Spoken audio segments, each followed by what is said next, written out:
भाइयों बहनों, 4 मई को सुबह काउंटिंग चालू होगी। 8 बजे बैलेट बॉक्स खुलना शुरू होगा। 9 बजे पहला राउंड, 10 बजे दूसरा राउंड, 1 बजे काउंटिंग समाप्त और बीबी दीदी टाटा गुड बाय।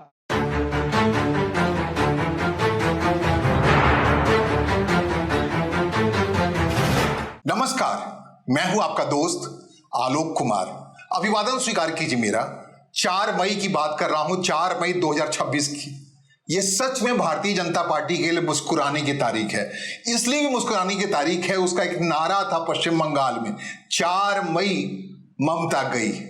वो लगभग सार्थक हो गया। अकेले पश्चिम बंगाल ही नहीं, तमिलनाडु में जो गणित गढ़ा भारतीय जनता पार्टी ने, लाजवाब था। वहां पे जिस ढंग से टीवीके की जीत हुई, थलपति विजय की जीत हुई और काफी पीछे रह गई डीएमके। और डीएमके का रथ यूं पीछे रह गया कि मुख्यमंत्री स्टालिन, उनके बेटे उदयनिधि के लिए भी जीतना मुश्किल हो गया। लाजवाब था ये स्ट्रैटेजी। बार बार लग रहा था भारतीय जनता पार्टी तमिलनाडु में खुद को पीछे क्यों कर ली। भारतीय जनता पार्टी जो वहां काफी सुयोग्य उम्मीदवार थे, सिंघम के अन्नामलाई को चुनाव से पहले किनारे कर दिया। उस दौर में किनारे कर दिया जब बहुत उम्मीद थी। तमिल संगम के नाम पे बहुत कुछ हो रहा था, काशी से तमिल को जोड़ने की बात हो रही थी, सनातन पे हमला करते हुए बताया जा रहे थे स्टालिन। तमाम चीजों में व्यूह रचना में भारतीय जनता पार्टी एन मौके पर स्लिप कर गई।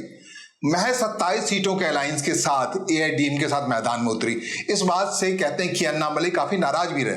लेकिन जो रणनीति होती है 4 कदम पीछे हट करके मैदान जीत लेने वाली बात, वो सच साबित हुई। टीवीके के लिए क्या नहीं किया भारतीय जनता पार्टी की केंद्र सरकार ने। भाई सीबीआई का पूरा मामला हुआ, 72 घंटे तो उसकी लंबी पूछताछ हुई। विजय थलपति के लिए भारतीय जनता पार्टी ने क्या नहीं किया। 72 घंटे तक सीबीआई के दफ्तर में बुलाकर लंबी पूछताछ की गई। करूर के जो भगदड़ हुई थी, हत्याएं हुई थी, उसकी वजह से उसी करूर सीट पर टीवीके का उम्मीदवार जीत गया है। 72 घंटे तक लंबी पूछताछ हुई थी। एक जन भावना जो अपने हिसाब से हो सकती है। पॉलिटिक्स में अलग अलग तरीके से मदद की जा सकती है। वो कैसे मदद की जा सकती है? भारतीय जनता पार्टी और विजय थलपति के रिश्ते को जरा समझिए। विजय थलपति तमिलनाडु के मैदान में भारतीय जनता पार्टी के पूरी विचारधारा के खिलाफ मैदान में थे। विजय जोसेफ नाम है उनका, ईसाई हैं, और उन्होंने कहा था भारतीय जनता पार्टी से कोई समझौता नहीं। ठीक उस अंदाज में, उस तल्ख अंदाज में, जिस तल्ख अंदाज में डीएमके कहा करती थी, जिस तल्ख अंदाज में एमके स्टालिन कह रहे थे कि भारतीय जनता पार्टी के खिलाफ है, वो सनातन के खिलाफ है, उससे भी तल्ख अंदाज में ये हीरो, जो फिल्मी पर्दे के हीरो थे, विजय थलपति उतर आए थे और कह रहे थे भारतीय जनता पार्टी अछूत है, उसको छूना नहीं है। और इस ढंग से उस स्टैंड में भारतीय जनता पार्टी ने मदद क्या की जानते हैं? सीबीआई हेडक्वार्टर में बुला करके विजय थलपति से 72 घंटे तक लंबी पूछताछ की। उसके बाद जानते पूरा माहौल बन गया कि असली दुश्मन कौन है, स्टालिन है या विजय थलपति हैं। यह बात साबित हो। इतना ही भर नहीं, पूरे चुनाव स्ट्रैटेजी में भारतीय जनता पार्टी ने और एक मजबूत तरीके से विजय थलपति की मदद की। उनकी फिल्म थी जननायकम। वो कह रहे थे वो आखिरी फिल्म है, उनको रिलीज होने दिया जाए, लेकिन सेंसर बोर्ड ने यह इंतजाम किया कि वो फिल्म रिलीज नहीं हो। अपने हिसाब से विजय थलपति चोट पहुंचाए जाने के लिए घायल तरीके से लोगों के बीच गए, देखिए मेरे ऊपर कितना अत्याचार हो रहा है, मैं फिल्म से संन्यास ले चुका हूं। जो जननायकम फिल्म है उसको रिलीज कर देते, वो भी रिलीज नहीं कर रहे हैं। इतना ही भर नहीं, मुझसे पूछताछ कर रहे हैं उस भगदड़ के लिए जो भीड़ की गुंजाइश थी, उसी करोड़ से उनकी जीत हुई है। तो आप समझिए मदद कैसे की जा सकती है, स्ट्रैटेजी से कहते हैं। लेकिन जब आप पूरे 5 राज्यों के चुनाव नतीजे को देखेंगे तो आपको लगेगा अपर हैंड में है भारतीय जनता पार्टी, काफी अपने अंदाज में। पांडिचेरी में उसका प्रदर्शन कितना शानदार रहा, आशातीत नहीं रहा है, मतलब कल्पना से बाहर की बात रही है कि पुडुचेरी में जाकर के भारतीय जनता पार्टी इतना शानदार प्रदर्शन कर लेगी, कांग्रेस पार्टी की जमीन के नीचे से पूरी कालीन खींच लेगी, और खींच भी लिया। लेकिन कांग्रेस पार्टी के लिए संतोष की बात, हिम्मत की बात है, हताश या निराश होने की नहीं बात है। वो केरलम से निकल के आई है। केरलम में कांग्रेस के नेतृत्व वाली यूडीएफ अलायंस न सिर्फ चुनाव जीती है, बल्कि मुख्यमंत्री पिनराई की जीत की भी संभावना बिल्कुल खत्म हो गई है। एलडीएफ बुरी तरह से वहां गत हुई है। पूरे चुनाव रणनीति में आप देखेंगे तो सीपीएम का आखिरी दुर्ग जो केरलम में था वो ढह गया है। चुनाव नतीजे बताते हैं। लेकिन जहां तक हम कांग्रेस पार्टी की बात कर रहे हैं, जो हताश निराश दिख रही है अपने हिसाब से, कहते हैं गिरते हैं ससवार ही मैदाने जंग में, वो तुल्फ क्या गिरे जो घुटनों के बल चले। कांग्रेस पार्टी के लिए अब उम्मीद की बात मैं थोड़ी करूं, सघन निराशा के बीच ही उम्मीद की रोशनी जगती है, या यूं कहे जब अंत होता है तभी शुरुआत का आगाज होता है। आदि अंत का एक अजब सा रिश्ता है अपने भांग में तमाम जगहों पे। जब तक शुरुआत नहीं करें खत्म नहीं होगा, खत्म नहीं होगा शुरू नहीं होगा। ये पूरी कहानी ऐसी है। तो इस लिहाज से जो बिल्कुल कॉर्नर होते हुए दिख रही है कांग्रेस पार्टी, देश की सबसे पुरानी पार्टी जो हाशिए पर जाती हुई दिख रही है इस 5 राज्यों के चुनाव नतीजे के बाद। केरल की बात अगर छोड़ दें, जहां से कांग्रेस पार्टी को ऑक्सीजन मिला है, तमाम विवादों प्रतिवादों के बीच भी कांग्रेस पार्टी वहां जीत आई है, पूरे दमखम से जीत आई है। तीसरी बार वहां पर लेफ्ट फ्रंट की गवर्नमेंट को जीतने नहीं दी है कांग्रेस पार्टी, अपने दम पे चली आई। तो इससे जानते हैं क्या मिलना चाहिए हिम्मत कांग्रेस पार्टी को। अगले साल जो 7 राज्यों के चुनाव हैं उसके लिए ऊर्जा है। विपक्ष में अगर कोई खड़ा दिख रहा है कायदे से भारतीय जनता पार्टी के रथ को जो रोकता हुआ, 5 राज्यों को देखते हुए, हालत देखते हुए आप कह सकते हैं भारतीय जनता पार्टी का जो ये रथ है वो बिल्कुल चक्रवर्ती सम्राट का अंदाज में बढ़ता जा रहा है। भारतीय जनता पार्टी उत्तर में गंगोत्री उत्तराखंड से बात करें और पश्चिम बंगाल में गंगा सागर तक सारे राज्यों में आ गई है। और यही सारे राज्यों में 2 महत्वपूर्ण राज्य हैं जहां अगले साल चुनाव है, उत्तर प्रदेश और उत्तराखंड। गंगा सागर जिस पे इतरा रही है पूरी तरीके से भारतीय जनता पार्टी, उस भारतीय जनता पार्टी को कांग्रेस पार्टी चाहे तो गंगोत्री जो उत्तराखंड का है वहां सबक सिखा सकती है। बाइपोलर कंटेस्ट है वहां, आप पूरी तरह से देखेंगे अगर थोड़ा भी स्टैंड ले लेती है कांग्रेस पार्टी उत्तराखंड में तो उसकी सरकार आ सकती है। वहां उसे कांग्रेस पार्टी को अलायंस पॉलिटिक्स में जाने की जरूरत नहीं पड़ती। हरीश रावत अपने हिसाब से झंडा गाड़े हुए हैं, तिरंगा लहराए हुए हैं, विपक्ष में सीटें कम हैं, लेकिन इस बात की पूरी गुंजाइश है उत्तराखंड में जमीन पर लगातार उत्तराखंड जो सरकार है, धामी साहब की सरकार है या बार बार जीतती हुई भारतीय जनता पार्टी है, उसके खिलाफ जो एक वाइब्स है, उस वाइब्स में उत्तराखंड में कांग्रेस पार्टी को ठीक वैसा ही स्टैंड मिल सकता है जैसा हिमाचल में मिला था। और हिमाचल में भी चुनाव है अगले साल, हिमाचल में उसको रिपीट होना है। सुक्खू की सरकार रिपीट होती है नहीं होती। उत्तराखंड और हिमाचल 2 महत्वपूर्ण राज्य हैं जहां चुनाव हो रहे हैं।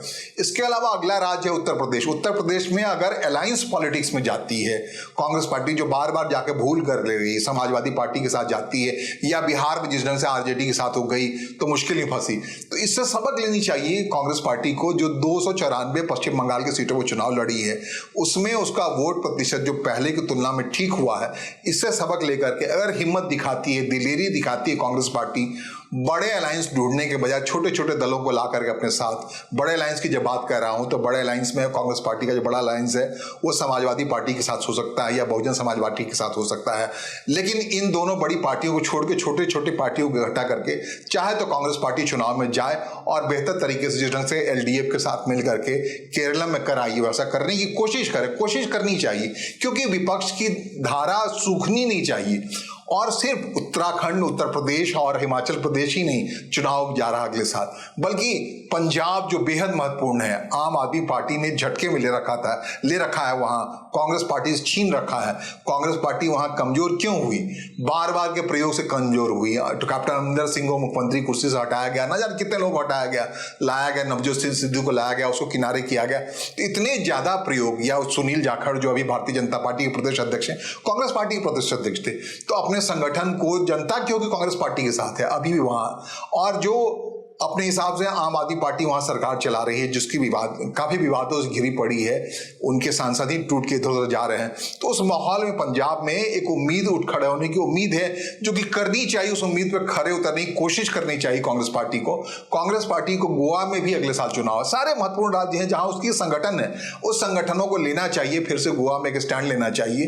गोवा में बहुत दिनों से वो सरकार में नहीं है, लेकिन प्रतिपक्ष में जो वोट का बंटवारा होता है गोवा में आम आदमी पार्टी खड़ी होकर के कांग्रेस पार्टी के हिस्से के वोट को बांट देती है, भारतीय जनता पार्टी के जीत का रास्ता साफ कर देती है। ऐसा ही काम टीएमसी ने भी पिछले चुनाव में किया था, वहां लड़ गई थी, कांग्रेस पार्टी के वोट का बंटवारा हो गया था और अपने साथ भारतीय जनता पार्टी की जीत सुनिश्चित हो गई। अगले साल चुनाव है गुजरात में। ये 7 राज्य जो महत्वपूर्ण राज्य हैं वहां पे कांग्रेस पार्टी की गुंजाइश है, और केरलम से इस मजबूत जीत के साथ हौसला लेकर के कांग्रेस पार्टी को चाहिए कि आने वाले उत्तराखंड, उत्तर प्रदेश, हिमाचल प्रदेश, पंजाब, गुजरात, गोवा, इन 6-7 राज्यों में जो चुनाव होने वाला अगले साल, उसकी तैयारी अभी से लग जाए, मशक्कत कर ले। मणिपुर, जहां बहुत बुरी स्थिति है, मणिपुर में संगठन में कांग्रेस पार्टी आ सकती है, वहां भी चुनाव है। इन 7 राज्यों में अगले साल 2027 का चुनाव, उस पर ध्यान फोकस करना चाहिए। हौसला खत्म करने के बजाय कांग्रेस पार्टी को विश्वास में रखना चाहिए कि केरला में उसकी सरकार आ गई। देश के 4 महत्वपूर्ण राज्यों में उसकी सरकार हो गए, कर्नाटक, केरलम, अब तेलंगाना और हिमाचल प्रदेश। इन 4 राज्यों में जो हौसला है उसको इकट्ठा करके अगले साल 7 राज्यों में लगाना चाहिए, संगठन के आधार पर खड़ा होना चाहिए। यह मुमकिन है कि इस चुनाव परिणाम के बाद, इस नतीजे के बाद झारखंड में उसे बड़ा झटका लगे, झारखंड में कांग्रेस पार्टी को सरकार से हटना पड़े।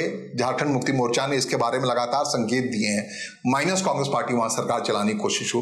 तो विपक्ष में जो रहने की जो ऊर्जा है, उस ऊर्जा को इकट्ठा करके लड़ने के लिए खड़ा होना चाहिए कांग्रेस पार्टी को।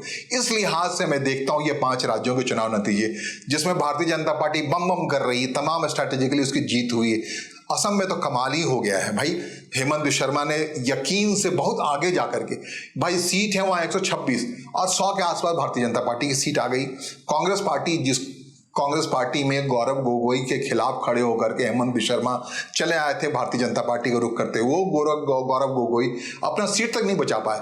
लोकसभा में वो उपनेता हैं, अब फिर से हो सकता है लोकसभा में पारी खेलें, लेकिन गौन केस हो गया। पश्चिम बंगाल भी गौन केस हो गया। हाँ, गिनने के लिए जरूर खाता खोल रही है भारतीय जनता पार्टी की इस लड़ाई में, जहां सरकार बन रही है वहां कांग्रेस पार्टी कुछ गुंजाइश बनी है, कांग्रेस पार्टी ने वोट काटे हैं, तब टीएमसी की हार हुई है। ये सब कुछ हुआ है जमीन पर। लेकिन अगले साल जो 7 राज्यों के चुनाव है, खास करके बड़ा चुनाव है, उत्तराखंड में उत्तर प्रदेश का चुनाव है, मणिपुर का चुनाव है, जैसा कि हमने कहा हिमाचल प्रदेश का चुनाव है, गुजरात का चुनाव है, गोवा का चुनाव। इन चुनाव में अपने हिसाब से कांग्रेस पार्टी को तैयारी कर लेनी चाहिए, अपने कैडर को खड़ा करना चाहिए और जो 4 राज्यों में उसकी सरकार है उसको लगा देना चाहिए निवेश के तौर पे।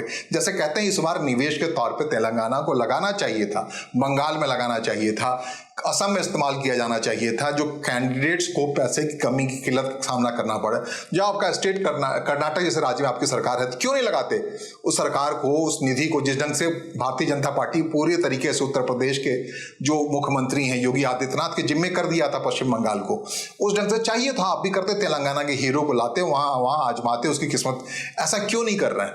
जो कुछ भी कमियां रह गई कांग्रेस पार्टी को इस 5 राज्यों के चुनाव में, उस कमियों को ठीक से मंथन करना चाहिए और एक बार उठ खड़ा होना चाहिए, क्योंकि देश की सबसे पुरानी पार्टी है, फिर भी लोकतांत्रिक व्यवस्था को बचे रहने के लिए जरूरी है कि लोकतंत्र में विपक्ष की आवाज बुलंद हो, और विपक्ष की आवाज बुलंद करने की हैसियत सच में कांग्रेस पार्टी के पास ही है, क्योंकि बाकी पार्टियां कहीं ना कहीं से एनडीए के साथ अलायंस रही, मां भारतीय जनता पार्टी के आसपास रही है, या भारतीय जनता पार्टी की मदद करती रही है कांग्रेस पार्टी के वोट को काटने के लिए, भारतीय जनता पार्टी के विस्तार में मदद किया अपने हिसाब से। टीएमसी की बात करें, अगर इसके अलावा अगर हम बात करें, डीएमके भी एक दौर में भारतीय जनता पार्टी की अलायंस थी अटल बिहारी वाजपेयी की सरकार में, उसने भी विस्तार में मदद किया है। कॉर्नर अगर खुद को महसूस कर रही है तमिलनाडु की राजनीति में कांग्रेस पार्टी, तो इसमें डीएमके जो इस बार सहयोगी होकर चुनाव लड़ी तो उसका भी बड़ा योगदान है। और एलडीएफ की लड़ाई में इसलिए कांग्रेस पार्टी बची रह गई, वहां सीधी लड़ाई थी एलडीएफ से, लेफ्ट फ्रंट से, और लेफ्ट फ्रंट को मोर्चा बनाया था अपने हिसाब से कांग्रेस पार्टी ने, और उसमें जीती है। तो वो ये जीत ही अपने आप में काफी है कि अगले साल के चुनाव में कांग्रेस पार्टी खुद को रोचक बना ले, लड़ाती हुई दिखे, ऐसी धाराशाही ना हो। अगर 2027 में अगर चुनाव ठीक से लड़ लेती है, तब तो हम परिकल्पना कर सकते हैं 2029 में बाईपोलर लड़ाई होगी। अगर 2027 के चुनाव में भारतीय जनता पार्टी यही काम करती है जो 2026 में कर गई, इन 5 राज्यों में कर गई है, तो फिर 2029 के चुनाव मोनोटोनस चुनाव हो जाएगी, वहां विपक्षी गुंजाइश कम हो जाएगी। इस लिहाज से बहुत जरूरी है कि विपक्ष की धारा को जिंदा रखने के लिए, सूखने से बचाने के लिए कांग्रेस पार्टी को अगले साल होने वाले 7 राज्यों के चुनाव के लिए तैयारी में अब से ही जुट जाना चाहिए। साल भर का वक्त भी मोटे तौर से नहीं है। अगर मान लीजिए तो फरवरी के आसपास शुरू हो जाएगा उत्तराखंड उत्तर प्रदेश की लड़ाई, अपने आप में बहुत महत्वपूर्ण लड़ाई है। उस लड़ाई में खुद को तैयार करने के 8-9 महीने के बाद वहाँ चुनाव का अधिसूचना वगैरह जारी होगी, तो लग जाना चाहिए इस हार को भूल करके। यह हार कौन सी बड़ी बात, केरलम की जीत बहुत बड़ी बात है ऊर्जा के लिए, कांग्रेस पार्टी को लग जानी चाहिए। इन भाई बहन की जोड़ी को एक बार फिर से मंथन करना चाहिए कि क्या कोई अपना चेहरा हटा करके कांग्रेस पार्टी को बचा सकते हैं। ये लोग वंशवाद के जो आधार, जो कारण समझे जा रहे हैं, उससे गिन रहे हैं लोग, उससे बच करके कुछ रास्ता नया तैयार किया जा सकता है, ताकि इस देश में विपक्ष की धारा जिंदा रहे, कांग्रेस पार्टी का अस्तित्व बचा रहे। फिलहाल मुझे सुनने और समझने के लिए आपका आभार। नमस्कार। धन्यवाद।